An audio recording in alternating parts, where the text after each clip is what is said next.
Hey guys, my name is Shayla. Welcome to my channel. If this is your first time here, I talk about motherhood, I talk about pregnancy. We do things kind of natural, kind of granola, kind of hippie. We're in my upstairs office. We just rearranged the house, so now we're up here. I have a 4.5-month-old, she's 5 months, and a 2.5-year-old. I'm also on Instagram. If you're an Instagrammer, if you like the Instagram, the gram, I do stories over there just on HEYSHAYLA. So now that that's all out of the way, today I'm gonna talk to you about daycare.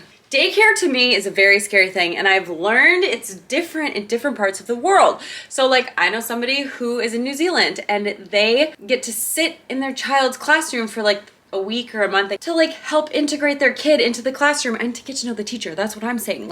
I'm just dropping you off. Some daycares have cameras where you can watch your kid all day. I would totally be watching all day, and not even to like see what if the teachers are doing something nefarious, but just to see like, is my kid the bully? Are other kids being nice to her? Like, what is life at daycare like? So I'm kind of jealous of the people that get to go and hang out with their kid at daycare before they actually go do daycare. Our first daughter was born at the beginning of the pandemic, so that meant that she really was not exposed to anyone or anything. She literally didn't have a runny nose until she was like 1.5 or something, maybe 1, and I thought it was traumatic. Our second got sick 3 weeks into her life. She had bronchiolitis because Aaliyah got COVID. 3 weeks old. I just wasn't prepared for that because Aaliyah never got sick. Anyway, so when we were talking about starting daycare, I was like, okay, but then she's gonna be sick all the freaking time because children are petri dishes and to have a bunch of petri dishes. So she got an ear infection and my chiropractor recommended a couple of supplements. Well, we found this. It's called BeeKeepers Naturals, and I've been using it for a couple months. This is the one that we use literally every day. This is the adult one and this is the kid one. This is used for 2 things. It's used for an immune booster, or if she's got like a scratchy throat or a sore throat or a cough. I keep one where we keep all of our vitamins, and then I keep one in the nightstand. So at night when she's coughing, I just go open her mouth and I squirt it in. Solves the coughing. They also have like actual throat lozenges, which I'm obviously not gonna give to her. Oh, the other thing, because I was looking at it and I'm like, okay, people are not gonna like that. We are just taking honey from the bees. They make sure that all of their honey is sustainably sourced. They literally wrote, the happiness, health, and safety of the bees is our top priority. I love that. And then they also partner with the leading bee researcher institute to support bee research. So they support the bees. But the bee propolis protects the beehive. And so what it does for humans is it's an immune support. It has antioxidants, vitamin C, zinc, iron, and vitamin B. So I like it because it's a spray. So it's not a pill that she has to swallow, because obviously she can't do that. It's not a gummy with a bunch of sugar in it. In fact, the ingredients are vegetable glycerin, purified water, and buckwheat honey. So if you're thinking about starting daycare and you want to do some sort of immune system support, I would recommend this. I feel like she's definitely still gotten sick, but I feel like she's gotten sick less, and it's been less duration when she did get sick, and she freaking loves this. She asks for her vitamins now. So if you guys want to try BeeKeepers Naturals, you get 20% off with my code. So for me, I am a work from home mom, and I feel like sometimes when you're a stay-at-home mom or you're a work from home mom, we have a lot of laundry that we're in the middle of folding. When we started daycare, there were things that I would do to like get her excited for. Like I would just be like, oh, are we going to daycare today? Is it daycare day? Are you gonna go play with friends?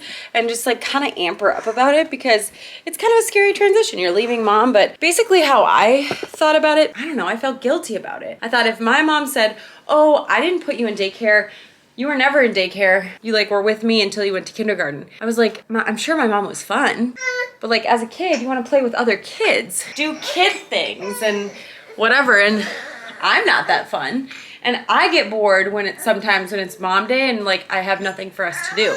So I'm like, how fun is it that she gets to go to daycare and have these activities planned for her and do these crafts and just have kids to play with and to learn new things. I was sort of like, okay, this is my own fear, my own guilt, my own whatever, why I don't want her to go to daycare. She's gonna freaking love it. And so I just need to get over myself and let her do it. And she has loved it. And I had friends that were like, oh, our kid loves daycare. That kind of helped me to be more okay with it. I don't know.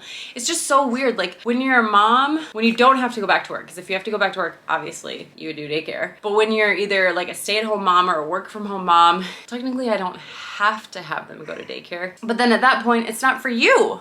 always. It's for them so that they can play and they can get used to other kids and they can problem solve with kids and they can learn Spanish. I mean, even if they're not learning Spanish, they're still doing activities that are appropriate for their age and just like a different environment, different way of learning things, different way of teaching things.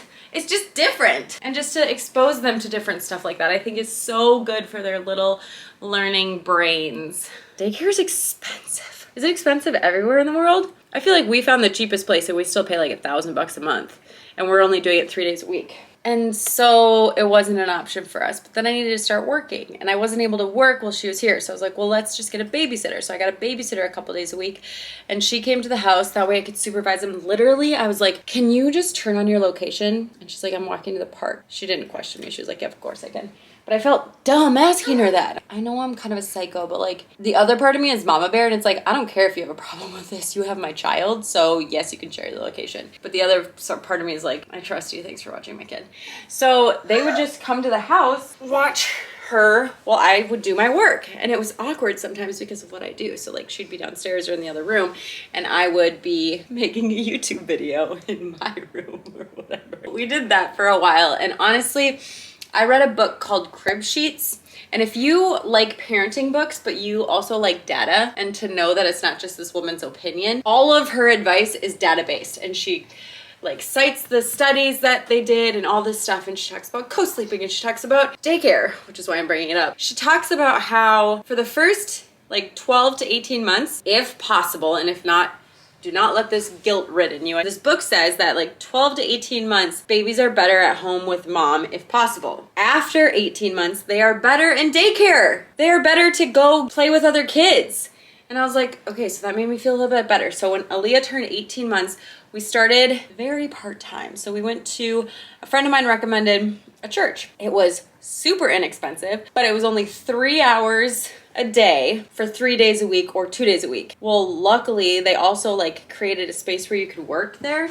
So I would just drop her off at 9 a.m., go upstairs, get some work done. Obviously I couldn't film because I was in like the lobby of this church, but I could do a bunch of other stuff. So I'd go upstairs, do my work, and then at noon I'd go back downstairs, pick her up, and then we'd go on with the rest of our day, 3 days a week. She loved it. They said that day 2 and 3 can sometimes be tricky for them because the first day it's kind of exciting. The second and third day they're like, you left me last time, and that was our experience.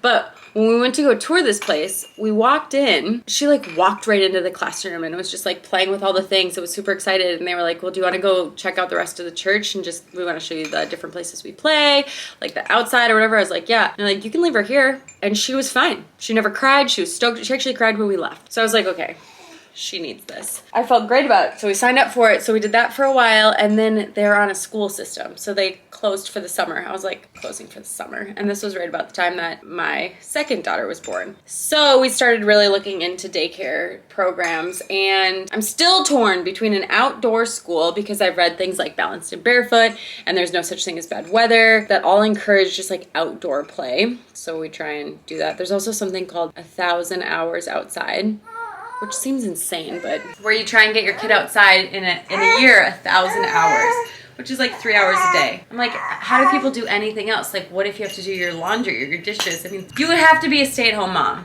or you'd have to go outside before and after school. I don't know.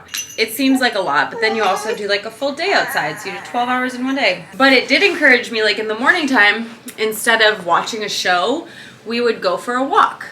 And then we would go to daycare. And that was really, really nice, actually. Why I'm saying all of this is I'm trying to figure out if I wanted to go to like a forest school or if I wanted to go to a bilingual school. Currently, she's in a dual immersion school. So they speak Spanish to her, which is the coolest thing. They're like all organic food, and you can use cloth diapers there. And the teachers really don't speak a ton of English, which I love because I love practicing my Spanish, even though I sound terrible because it's been a long time since I've been able to practice my Spanish. Now we're doing 3 days a week, and it can be from like 6 to 6. You can drop them off anytime in there. So that's like my work time. And what I like about it, those are work days. And then the 2 off days that she's not in daycare, or I guess the 4 off days that she's not in daycare, are mom days. So I like try and plan play dates during those days. I know that I'm not gonna get any work done because I find that when I try and do 50-50, kind of like what I'm doing right now, I don't do either very well. So I don't give them enough attention, and I don't really do the work that I'm trying to do very well. But if I can be like, today is work day, focus on that, because I know that tomorrow is mom day, and it just has made it, all of it, a lot more enjoyable. And she, again, was pretty good going to this daycare. But it's like, we got to go do a 20-minute tour. Literally at the end of 20 minutes, they were like, okay, so your 20 minutes are up, so you gotta go. And I was like, I want to see more of how this is working here. I'm gonna keep her home, and we might do a babysitter type situation again until like 18 months, just because I like having them close, and she's breastfeeding and all of that stuff. And I know that she could do it and that she would be fine. They would figure out the bottle and they'd figure out the nap. And that was the other thing. I was like, Aaliyah needs me to take a nap. Like, I need to lay with her for her to fall asleep for her naps. And at daycare, they're like, yeah, no, she goes to sleep for 2 hours with all the other kids. Like, it's just crazy the things that they do in daycare that they won't do for you at home. I guess I just wanted to make this video if you were like dabbling and feeling guilty or whatever. We've had a great experience, and I think it has been a good move for us to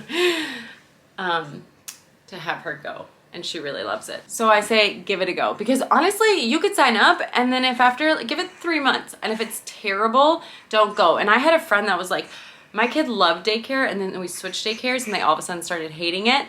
And she's like, I feel guilty because I was just kind of too busy, and I just assumed that they were just whining or whatever. And she's like, but then once we switched again, he liked it again. So there's something with that second daycare that wasn't great. So trust your gut, follow your intuition, and just like listen to your kid, and then advocate for your kid. So Aaliyah, because we started a new daycare, was in a daycare with a bunch of like 1-year-olds, and she was the oldest one at like 2. And I just felt like she was with a bunch of babies, which is fine because they were babies. And I asked if she could move up to the next class, even though she wasn't supposed to until she was 3. And they were like, well, typically it's like 2.5 or 3. And I was like, well, can we move her anyway? I just feel like she's potty trained, she's more advanced than the 1.5-year-olds, basically. It took a couple days, and they're like, yeah, sure, we can move her up. And so, and she loves this class, and she does all these things that I think kind of challenge her and stretch her. So I'm glad that I kind of spoke up about that. So if you are debating, I say go look at a few, because I went to a few and I got a hard no. When I interviewed them, I was like, nah, I just don't like it. Or I was like, love it. Love the vibe there.